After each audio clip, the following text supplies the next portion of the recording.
Okay. Mr. Secor, we're here with Jeff Langell, and we're going to be, he's going to be telling you about who he is, where he graduated, and so forth, and what we're going to be doing with him. So I want you to just get to know who Jeff Langell is. Jeff, Very thank nice you. to be with you. Yes. So Jeff, just tell us about how you graduated, where you graduated, and what is the, what you've been doing now. You know, Okay. Just start from the very beginning, like your resume. Well, I went to the American Film Institute in 1980.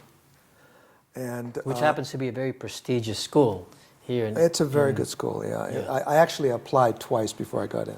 But what they do is they admit 25 directors. Uh-huh. And then after a year, they cut it to 5. And I made the cut, and then I made a film with a bunch of people that's currently on iTunes. Oh, wow. Including Okay. Robin Williams. So Robin was in my AFI film. You got Robin Williams in your AFI. Wow, I didn't know that. That's It's on interesting. iTunes right now. Good, good. Well, So what's the name of it? Just for a Laugh. Just for a Laugh. And it was a grant film. You know, they gave me the money to make the film, and Uh-huh. it was a great experience. It's a great program. Lots Okay. of wonderful people. A great deal of mentorship. You know, they introduced me to a number of people who I was able to work with, and of course you get amazing equipment. I was shooting with Right, Panaflex cameras And then, so how long did it take you to start teaching the classes now? I mean, you Well, teach at USC also, I right? I spent 15 years working both in the film and TV industries without. I had no interest in teaching. It was never my goal at that point. And so I got involved with a number of production companies, including Warner Brothers and Elephant Walk Entertainment, where I developed 6 features. Wow. And was involved in films like New Jack City, House Party 2, Thin Line Between Love and Hate, and also developed a number of features, including my own Gunpoint, which is an action comedy that they were attached to. I was attached to. They were producing.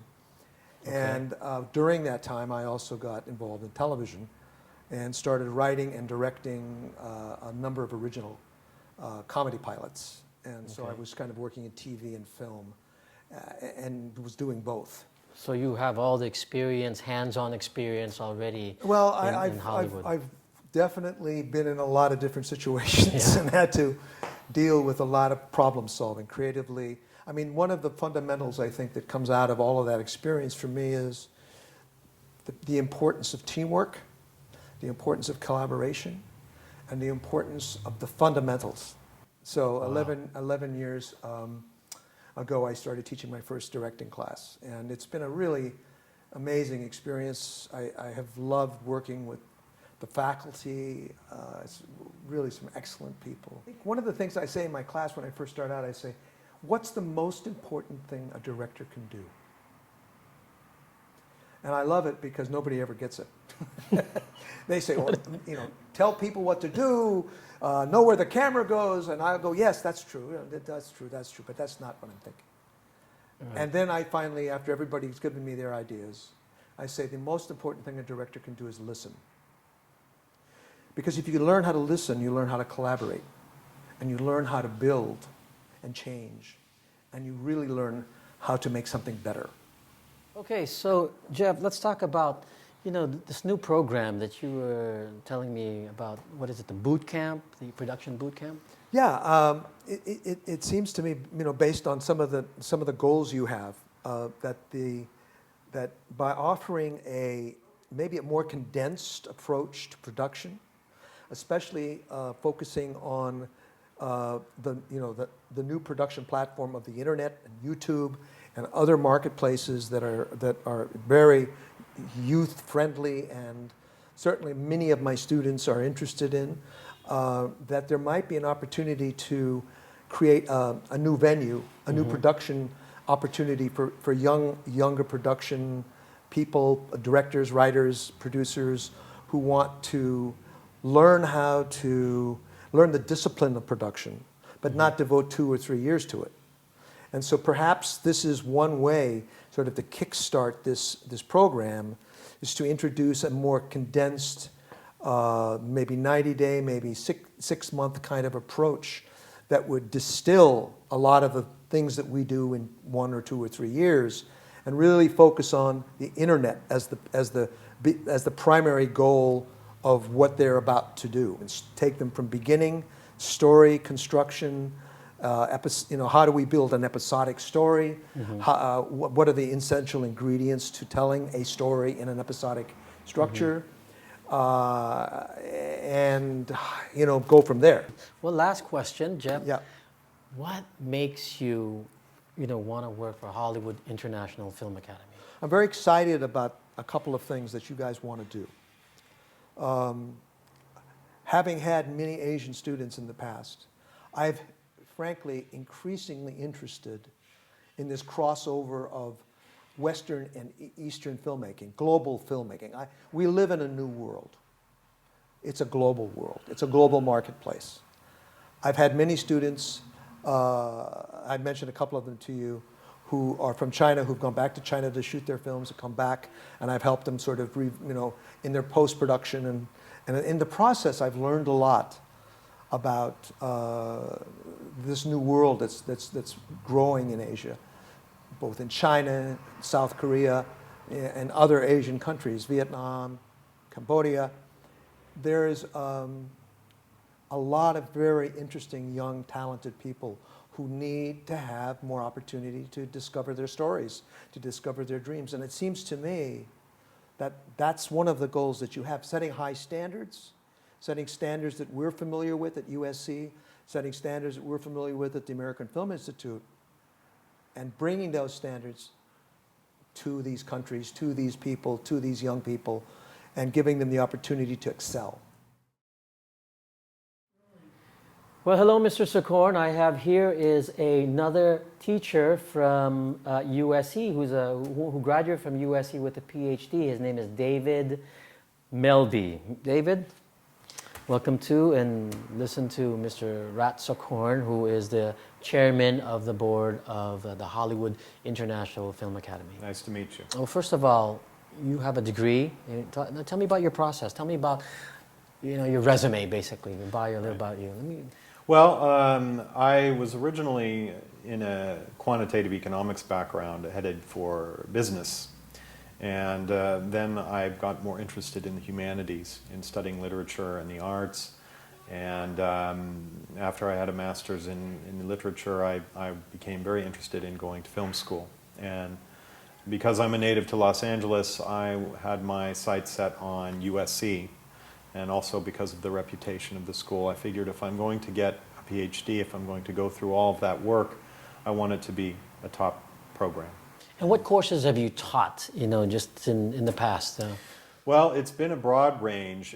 Since graduating, it's mostly been theory and history-oriented courses in a number of institutions in Southern California. But then more recently, I went overseas on a Fulbright grant to the Middle East, to Jordan. And there I started teaching, in addition to the film theory and analysis courses, I started teaching introduction to filmmaking, screenwriting, a screenwriting workshop I did.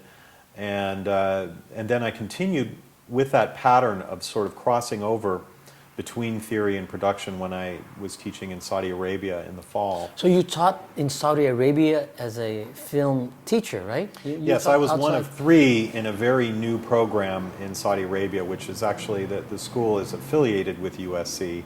And I was responsible for helping to build the program in addition to the courses I was teaching. And I was teaching both film analysis courses and production courses. Okay. So students had to look at films and write about films in one kind of course. In the other course, they were responsible for going out and shooting their own projects in small groups, small crews, where they each divided up roles in those crews.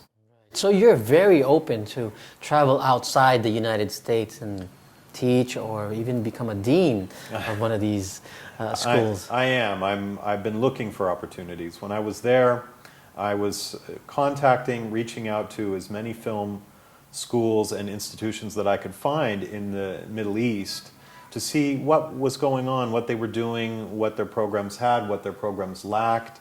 And so I visited, for example, the American University in Dubai as a visiting professor for a week and sat in and also taught within their classes.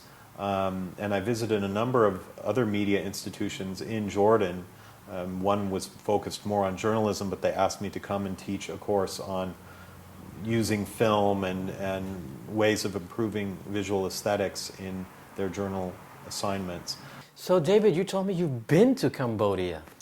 I have. I went on a trip to Southeast Asia a number of years ago. I went to Thailand, Laos, and Cambodia. And I intended to go to Vietnam, but ran out of time. So relocating there would be no problem if if everything worked out and then you love the country already and the students there. Oh, I'm excited about the prospect of it because I really enjoyed being in the region.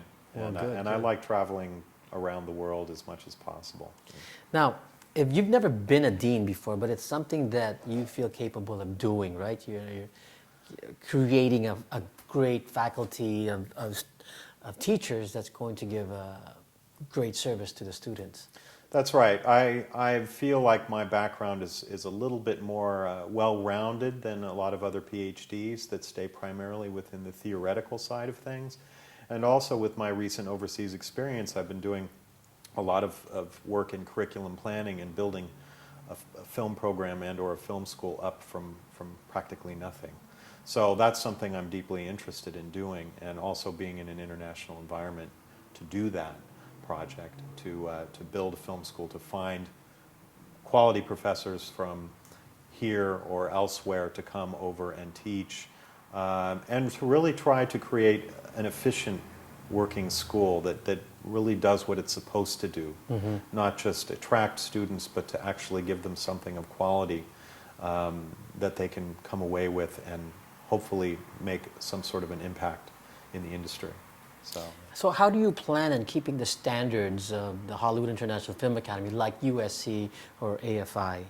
Their standards are so high, and they're able to attract students that are really good. Well, one thing I think is classroom size and personal attention to students and student projects, having the equipment and the facilities necessary. It's not like other programs where students just have to show up to a classroom. A film school requires a certain amount of facilities and equipment so that students can get their hands on professional grade equipment and really learn the ins and outs of everything. So that's a very important aspect of it. Obviously, having quality teachers that are passionate about what they do and have a lot of experience. Intelligent people that know that know what it takes to build a program and an effective teaching environment. I had good mentors that have given me a lot of good ideas about classroom techniques for better communication of material, not just lecturing, for example, but group activities, discussions, group projects, things that help to kind of flip the classroom environment around so that it's more student-centered. That's another strategy that I think is fundamental. Also, giving students opportunities to trade positions in group projects so that they each have a taste of what it's like to do a different aspect in the production process for filmmaking. I see. Good. Last question. David, what makes you want to be a part of the Hollywood International Film Academy? Well, for one, it's a brand new school, and two, it's international, and that is very attractive to me. As I've been saying, I'm really attracted to getting involved with a program and a school that's just beginning and has so much room for growth and so much vision to be realized, rather than an institution that's already well established where I'm simply being plugged into a pre-established niche. I much prefer to be in a position where I can do many things, multitask, work in different capacities to make a new film school grow up from the very beginning.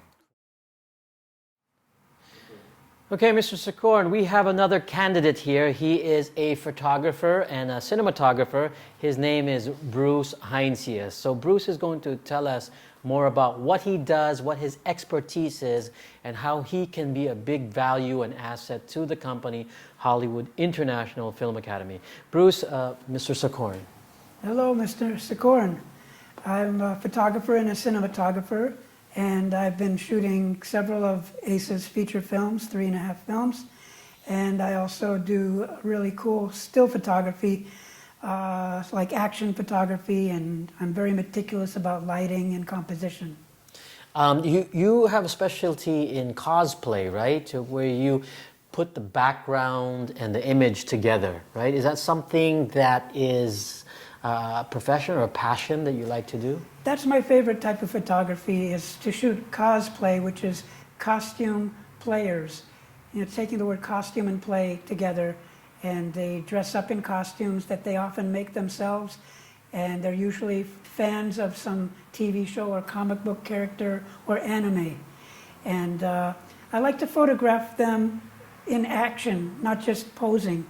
So their hair is flying and their costume is moving, and I direct them to look like superheroes. Oh, okay. Now, the other thing that you do is cinematography. Yes. Tell me your process in cinematography. What makes your lighting stand out? Well, I went to film school, and I've been working on films most of my adult life. So I've really been studying lighting, even when I'm just going anywhere in a restaurant or outside. I notice when lighting is good, and then I also have to create it. How long have you been doing lighting for film? Let's many see, years? for films, well, my first film with you was in 1996, but I've been shooting since about 1987 on feature films. Okay. Now, as a photographer, how long have you been? How many years? Well, right out of high school, I started doing headshots for actors. Oh, and speaking of models. headshots, tell me the famous people that you've shot. Well, Shia LaBeouf, who did the Transformers movies, he was the lead, and I did his very first headshots. Okay, who else? What are some of the I celebrities? did Carmen Electra, I did Charlie Sheen, and John Voight, for example. Oh, you did John Voight, so you would be considered a true bona fide Hollywood still photographer for Hollywood, right? Because you Well, these big I don't think celebrities. you'd say it if it wasn't true. Right. Oh, okay, good. All right. Of course. So what makes you excited about working for the Hollywood International Film Academy? Well, I do like traveling, for one thing, overseas. Asia, I'm very comfortable with the cultures that I've experienced so far. And I like to share the Hollywood kind of style of filmmaking with other parts of the world. And just share a part of our culture with them. Did you choose the Hollywood International Film Academy because of its standard, because of the quality that it's driven, and the just the prestige? Because we want to make it as great as USC or AFI is one of the top 10 best film schools in the world. Yeah. Can you elaborate more on that? Well, I do see, you are at the forefront of it, and you have a standard of quality that I really appreciate. And that's what I am about too. I like making people happy, not just earning money. I want to give them something for their investment. Relocating to Cambodia is something that you're looking forward in doing? Very much, yes. I can And adapt to you can the adapt to culture. it, right? Yes. Okay. All right. Well, good. Is there anything else you'd like to say to Mr. Socorn? Well, Mr. Sikorn, I am looking forward to meeting you, and I am looking forward to the prosperity of this whole collaboration.